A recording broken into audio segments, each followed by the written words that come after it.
આજે તો સુરેન્દ્રનગરના આઈટીઆઈ જવું પડ્યું પાછું આપણે, અને બહાર આવીને જોયું તા ભરાઈ ગયું તલાવ.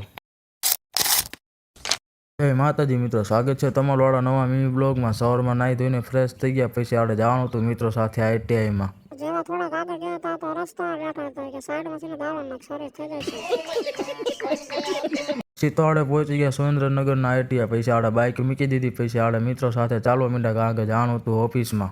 પછી આપણે સુરેન્દ્રનગરના આઈટીઆઈમાં જે કામ હતું તે પતાઈ નાખ્યું. પછી આપણે જવાનું હતું ઘર તરફ. પછી આપણે કામ પતાઈને વહી ગયા રિટર્ન. આ છે આપણે સુરેન્દ્રનગરનું આઈટીઆઈ. આ આઈટીઆઈમાં કોણ કોણ આવે છે જરા કોમેન્ટ મારો તો. બંને બાઇકમાં સીટ કવર નખાવાનું હતું એટલા માટે મેં હાલો આડે સીટ કવર નખાવી. પછી હું ને મારો ભાઈબંધ વહી ગયા સીટ કવર નખાવા માટે. ને આવી ગયા આપણે સીટ કવર નખાવા માટે દુકાને. પછી તો ભાઈબંધના બાઇકમાં નખાઈ દીધું સીટ કવર. પછી તો સુરેન્દ્રનગરમાં કામ પતાઈ નાખ્યું ને પછી આડે જવાનું તો ઘર તરફ પાછું રિટર્ન ને આડે પહોંચી ગયા રતન પર. પછી તો રસ્તામાં આપણને રવિભાઈ ને સમીરભાઈ બે ભેગા થઈ ગયા ને જતા હતા બાઇક લઈને ઘર તરફ પાછા એ રીતે રિટર્ન. પછી તો આડે રસ્તામાં ઘડીક ઊભા રહી ગયા કારણ કે રવિભાઈ ને કામ હતું ને સામે હતો ડીમાર્ટમાં કોણ કોણ આવ્યું કોમેન્ટ કરો તો. પછી તો રસ્તામાં આવી ગયો મોટું તળાવ. પછી ખબર પડી આ તળાવ નથી, આ તો અમારા સુરેન્દ્રનગરના બહુ મોટા મોટા ખાડા છે હો.